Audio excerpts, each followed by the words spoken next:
죄송합니다. 제가 이 제목을 영어로 지었어요.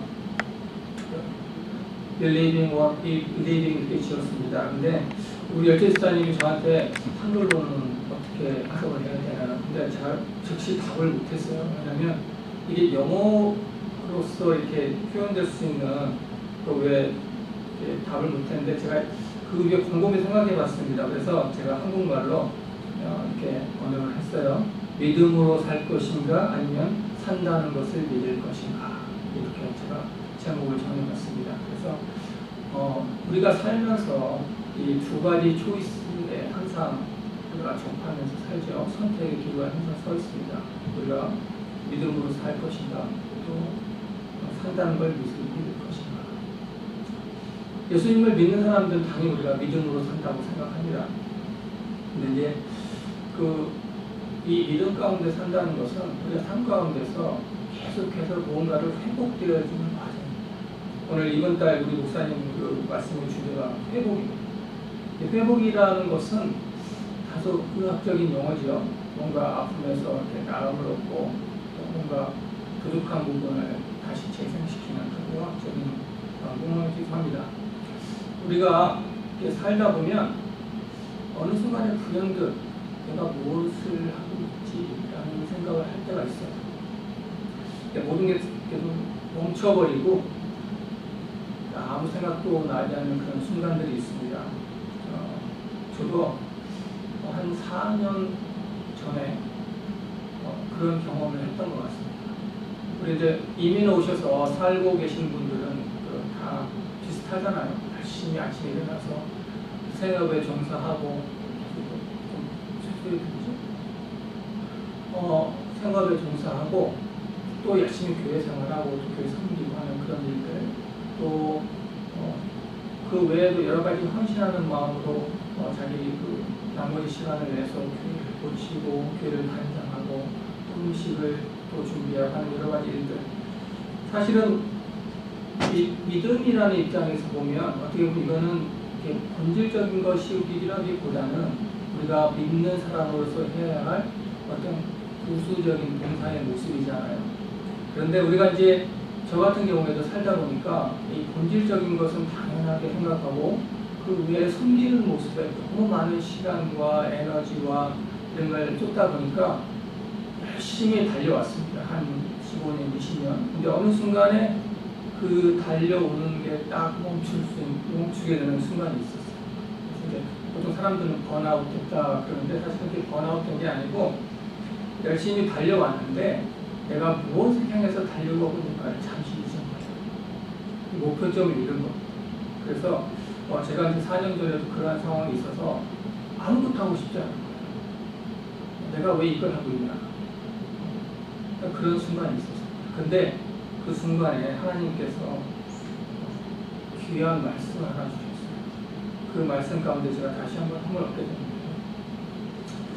여러분들도 저처럼 인생 가운데 어떤 삶을 되돌아보게 하는 순간이 있을 거라고 생각하고 있을 예정일 거라고 생각합니다.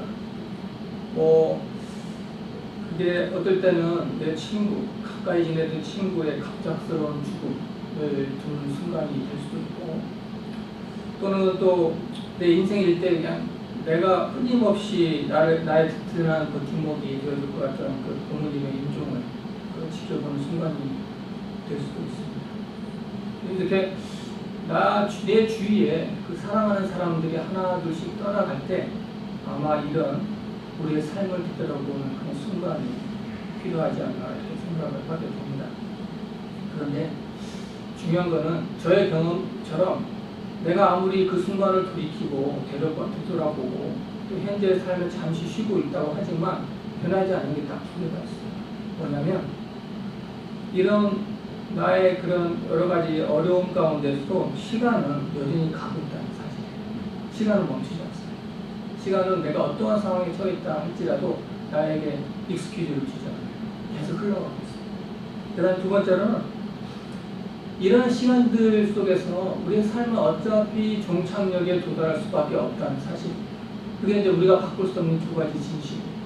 근데 우리는 삶을 살다 보면 이 두 가지 진실을 외면할 때가 많이 있습니다. 우리가 무한히 살 것 같고 무한히 달려가고 갈 것 같고 나의 경주는 끝나지 않을 것 같아요. 그런 생각을 많이 할 것 같죠. 이 죽음의 문제는 우리가 심각하게 다뤄봐야 될 문제입니다. 왜냐하면 우리가 현대사회를 살아가면서 많은 설교자들이 이 죽음에 대해서 논하기를 꺼려합니다. 왜냐하면 요즘에 그 설교의 89% 이상이 복받는 설교, 사랑의 설교, 용서의 설교, 단지 0.1%만이 죽음에 대해서 설교를 합니다. 왜냐하면 사람들은 외면하고 싶어하는 부분이 죽음에 대한 부분입니다. 오늘 이 죽음에 대해서 우리가 말씀을 보기 전에 이 죽음에 대해서 연구한 사람이 있어요. 스위스 태생의 미국 정신과 박사인 그 엘리자베스 퀴블러 로스라는 사람이 있습니다. 이 사람은 이 마지막 단계에 있는 그 환자들 200여 명 가까이를 인터뷰를 했어요. 인터뷰를 해보니까 이 사람들이 이 죽음을 받아들이는 단계가 있다는 걸 발견했는데 이제 5단계로 분류를 해요. 첫 번째는 부인을 합니다. 내가 죽는다는 사실을 인정을 안 하고 부인을 하게 되는 단계인데요. 이 단계가 지나면 분노의 단계가 옵니다. 왜 나만 죽어야 되지? 왜 하필이면 나지? 이런 분노의 단계를 거쳐서 그 다음에는 이제는 협상을 하게 돼요. 왜냐하면 분노를 넘어서면 내가 이 병을 낫게 해주시면, 내가 죽지 않게 되면 이거를 하겠습니다. 내가 또 이 병이 치료가 된다면 꼭 반드시 이거는 드리겠습니다는 어떤 협상의 단계를 거치게 되고, 이마저도 안 될 때는 이제는 우울함에 빠집니다. 모든 걸 자포자기 하고 하는 우울함에 빠지고, 마지막으로 이제 이 시간이 지나게 되면 수용을 하는 단계에 이릅니다. 내가 이제 죽는다, 이런 사실. 근데 여러분, 이 단계 어디서 많이 보지 않았어요? 이 5가지 단계? 그렇습니다. 우리가 구원받을 때 거치는 단계하고 유사합니다. 우리가 처음엔 부인하죠. 예수님 없어. 하나님 이 세상에 왜 있어? 예수님 절대 없는 거야. 절대자가 있다면 세상이 이렇지 않아. 부인하죠. 그 다음에 분노하게 되잖아요. 세상에 모든 부조리와 힘든 것들이 왜 나한테만 일어나는 거야? 나는 행복해질 권리가 없는 건가? 이런 걸 분노하는 단계에 이르고, 그 다음에 이제 협상을 하게 돼요. 이제 내가 너무 힘드니까, 이제 절대자가 만약에 있다면, 내가 그 절대자가 이 상황에서 나를 벗어날 수 있게 해주신다면, 내가 그때부터는 교회를 나가겠습니다. 하는 그런 협상의 단계를 거치고, 그 다음에는 이제 그것마저도 안 해주시면, 이제는, 내가 이제 죽어버릴까? 이거면 세상이 다 끝나지 않을까? 하는 이 디프레스 단계에 옵니다. 이 우울하게. 그 다음에 이제 그것까지도 가서 하면 이제 주여 두 손 들고 나오게 되는 그런, 우리 구원의 관계가 거의 유사해요. 삶의 단계. 그래서 하나님께서 죽음을 통해서도 우리가 구원의 그 단계를 연습하게 하시는 거라고 생각합니다. 자, 그러면 여러분들은 만약에 오늘 의사를 만나서 배가 아파서 병원에 갔는데 진찰을 딱 해보니까 앞으로 3주밖에 살 수가 없다, 이런 선고를 받는다면, 이 가정입니다. 이 가정 너무 심각하게 생각하지 마시고 무엇을 하시겠습니까? 여러분에게 3주의 시간이 남았습니다. 앞으로 우리가 살다 보면 많은 걸 손에 쥐고 있죠. 그죠? 나의 사업, 나의 가족, 나의 어떤 명예. 근데요, 사람들이 참 이상한 게, 내가 죽는다 그러면 이 모든 것을 아주 과감시 놓게 됩니다. 이게 참 이상한 현상이죠. 왜냐하면 우리가 본질적으로 하나님 앞에 다가갈 때는 아무것도 가지고 갈 게 없어요. 우리의 마음과 믿음밖에 없잖아요. 이게 자연적인 현상입니다. 그래서 하나님이 죽음을 주신 이유는 우리가 하나님의 그 여러 가지 그 환경들 가운데서도 하나님의 사랑이 깃들어 있다는 사실을 우리가 잘 깨달을 때가 잘 깨닫지 못해요. 죽음 가운데. 자, 그럼 다시 돌아가서 우리가 이 3주밖에 안 남았다. 우리가 만일에. 근데 우리가 이런 것들은 영화 소재로 많이 나오죠. 그죠? 내가 3주밖에 안 남았다. 이럴 때 뭘 할까? 영화 제가 대표적인 걸 소개하자면은 그 버킷리스트 같은 거. 아니면은 그 라스트 할리데이라고, 우리 데나 엘라인 오웬이라는 여자, 뚱뚱하고 오페라도 하고 가수한 그 여자가 나오는 영화예요. 근데 이제 이 영화는 어떤 영화냐면, 이 여자가 이제 그 주방용품 판매원인데요. 이게 이제 막 일을 하다가 어떻게 이렇게 머리를 부딪혀서 CT 촬영을 하러 가는데, 이 CT 촬영하는데 의사가 이 CT 촬영을 보고 앞으로 얼마 남지 않았습니다. 4주밖에 안 남았습니다. 이런 거예요. 근데 사실은 그 CT 기계가 고장이 나서 잘못 진단된 건데, 이게 이제 그걸 모르고 이제 진단을 해서 이 여자가 이제는 내가 4주밖에 안 남았는데 내가 이제까지 하고 싶은 걸 다 해보면서 한번 살고 싶다. 이렇게 갖고 리스트를 정하는데 뭐 그 하루에 $4,000라는 대통령 특실에 묻기도 하고 뭐 하여튼 이제까지 자기가 처지에서는 도저히 해볼 수 없는 여러 가지 일들을 시도해요. 이제 이런 영화가 이 그 레스트 헬러데이고, 그 다음에 그 버킷리스트는 저 잭 니콜슨과 저기 모간 프리만이 주연한 영화인데요. 이게 그 두 사람 중에 한 사람이 그 죽을 병에 걸리는데 이 두 사람이 마음을 합쳐서 그러면 우리가 버킷리스트를 네가 작성한 거를 몇 개 더해서 이걸 한번 해보자. 대신에 이제 이 중에 한 사람은 부자예요. 그래서 이 사람이 할 수 있는 거 내가 다 지원해주겠다. 이래서 이제 그런 가운데서 여러 가지 해프닝을 그린 영화입니다. 근데 이제 우리가 늘 봐왔던 것처럼 영화의 그 마지막 순간은 그냥 죽는 것으로 끝나요. 그게 다예요. 내가 해보지 못한 것을 열심히 하고 그 가운데서 희열을 느끼고 이 만족감을 느끼지만 죽어요, 그냥. 그 다음에는 어떻게 됐느냐에 대한 해결점이 없어요. 그런데 오늘 이제 우리가 살펴봐야 될 부분이 바로 이 부분입니다. 죽고 난 다음에는 어떻게 하지? 내가 이제까지 죽기 전에 해보지 못한 거 다 해봤는데 그 다음에는 어떡하지? 이런 질문을 해볼 필요가 있어요. 우리가 이런 질문에 대한 답을 해가는 과정이 바로 죽음을 대하는 과정이라고 생각합니다. 근데 여러분, 우리가 병에 걸리면 왜 두려울까요? 죽기 때문에. 그렇죠. 그죠? 맞아요. 병에 걸리면 그 병이 아픔을 주고 고통을 주는 게서 두려운 게 아니고 그 병으로 인해서 내가 죽을 수가 있다는 그 생각이 들기 때문에 병이 두려운 거예요. 그 다음에 또 좀 더 이렇게 좀 더 깊이 들어가면 내가 죽음에 대한 두려움도 있지만 내가 죽음이 뭐에 대한 막연한 생각들이 있기 때문에 두려운 거예요. 나 죽음이 뭐지? 여러분들 가운데 죽음에 대해서 정확하게 진지하게 정의를 해보고 생각해 본 경우가 있으신가요? 그냥 막연한 생각만 있을 뿐이지 이 세상하고 끝이다. 더 이상 내가 이 세상에 없는 거 아닌가? 이런 막연한 생각뿐이잖아요. 그런데 이 죽음의 뒤에는 놀라우신 하나님의 계획이 있습니다. 바로 우리가 죽은 다음에 어디 가냐면요, 천국에 갑니다. 그죠?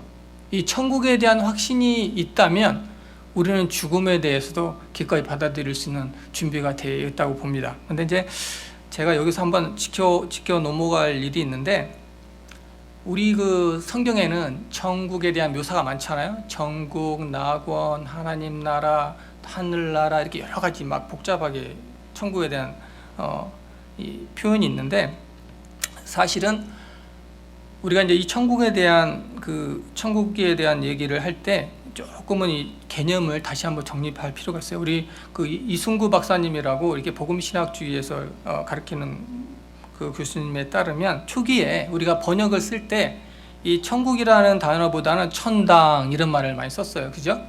들어보셨죠? 예수 천당, 불신 지옥.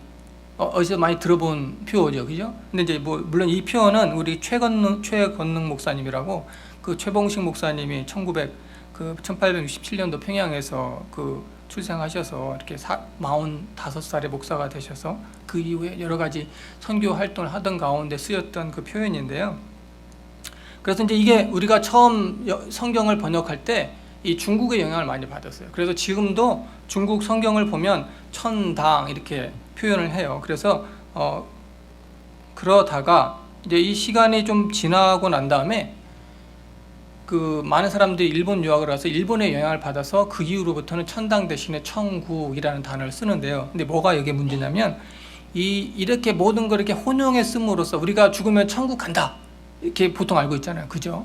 이 천국이라는 개념이 많이 약화가 됐어요. 왜냐하면 우리가 딱 죽으면 우리가 보통 낙원이나 하늘나라 이런 거면 우리가 죽으면 우리 영혼 그 즉시 하나님한테 가요. 그죠? 뭐 도중에 뭐 어디를 떠돈다든지 뭐 어디를 거쳐서 가는 거 이거는 조금 이상한 말이고요. 우리가 죽으면 우리 영혼 바로 하나님까지 가요. 그 곳이 하나님이 계신 곳이 천국이에요. 근데 그 천국에 대한 우리 이게 환상이 뭐냐면 막연하게 하늘 위에 어딘가에 있을 장소, 우리가 보통 이렇게 인식하고 있잖아요. 그죠? 안 그런가요? 우리가 보통 천국 그러면 우리 세상 말고 위에 어딘가에 있는 하나님이 계시는 어떤 공간적인 개념으로 많이 생각을 하는데요. 물론 이런 개념도 있지만 우리 사실은 천국 그러면 하나님의 나라입니다. Kingdom of God 이렇게 얘기할 때는 우리가 하나님의 나라라는 그 표현을 쓸 때는 이러한 장소적인 우리가 죽어서 가는 장소일 뿐만 아니고 예수 그리스도를 믿고 따르는 모든 사람들이 예수 그리스도의 통치권 아래 있는 장소, 이게 천국입니다. 그런데 그러면 이런 말씀을 볼 때 이미 예수님께서는 천국이 임하였다 이렇게 말씀하셨어요. 우리가 왜 그러냐면 마태복음 12장 28절에 보면 예수님이 이렇게 말씀하십니다. 그러나 내가 하나님의 성령을 힘입어 귀신을 쫓아내는 것이면 하나님의 나라 즉 천국이 이미 너희에게 임하였느니라. 이렇게 완료형으로 말씀하셔요. 이 얘기는 무슨 얘기냐면 예수님께서 이 땅에 오시는 순간에 이미 천국은 우리 가운데 있다는 말씀입니다. 근데 우리가 이런 사실을 자주 잊어요. 그래서 우리는 이 세상을 막 살다가 천국 가면 끝이라는 이원론적인 생각을 하기 마련인데 그게 아니고 이 세상도 소중하게 여기고 열심히 살고 진지하게 살아야 되는 이유가 여기 있습니다. 왜냐하면 예수님과 함께하는 이 세상이 바로 천국이기 때문에. 자, 우리 그 찬송가도 있잖아요. 찬송가 495장에 보면 내 영혼이 은총 입어에 뭐라고 나오냐면 할렐루야 찬양하세 내 모든 죄 사함 받고 주 예수와 동행하니 그 어디나 하늘나라. 맞죠? 정확하게 표현하고 있습니다. 주 예수 그리스도하고 동행하면 그게 하늘나라예요. 근데 우리가 막연하게 이 세상 삶을 너무 무가치하게 생각하는 수가 많이 있어요. 왜냐하면 너무 천국을 바라보다 보니까 이런 부분들을 천국은 막 이렇게 언제 나도 모르는 그런 요연한 곳에 있는 게 아니고 여러분들이 예수님과 동행하는 그 순간 그 자리가 바로 천국이라는 말씀입니다. 오늘 제가 이제 본문에 들어가서 그 혈루증을 앓고 있는 여인에 대해서 잠시 얘기를 해야 될 텐데 이 여인의 처지는 참 안타까운 처지죠. 세상을 살다 보니까 이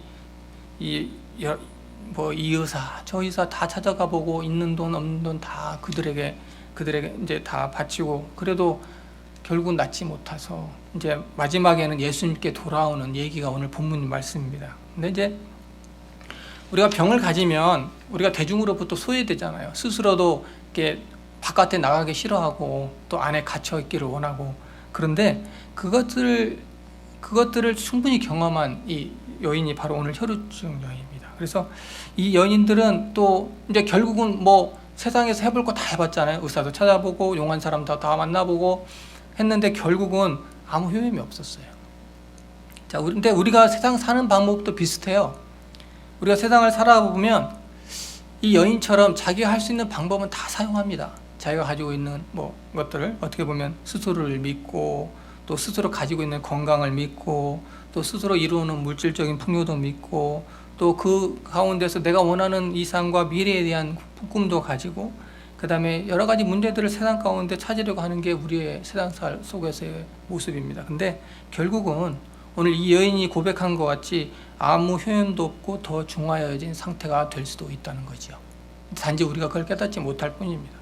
그래서 이제는 이 여인처럼 이 여인이 할 수 있는 거는 한 가지밖에 없었어요.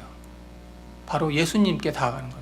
이 여인이 소문을 듣고 또 예수님을 통해서 많은 사람들이 치료받는다는 소문을 듣고 이 예수님께 다가가서 예수님께 손을 내밀어서 그분의 옷자락을 만짐으로 인해서 치유받는 사건입니다. 그런데 우리가 이 사건들을 단순히 여인이 예수님을 통해서 치유받는 사건이라고 생각할 수도 있지만 이 사건 가운데 우리가 또 더 깨달아야 될 부분이 있습니다. 뭐냐면 우리는 삶 가운데 많은 경우에 예수님께 손을 내밉니다. 그죠? 하나님 이거 해주셨으면 좋겠습니다. 하나님 이렇게 복 받기를 원합니다. 하나님 저는 이렇게 되기를 원합니다. 하지만 그 많은 손 내미는 그 과정 속에서도 그 응답받는 그 무리들은 그렇게 많지 않아요. 왜일까요? 바로 오늘 그 본문에서 읽었던 이 혈루증 앓는 여인의 그 심정이 아니기 때문에 그렇습니다. 내가 이것저것 다 내놓치고 오로지 예수 그리스도의 한번 그 옷자락만 만지겠다.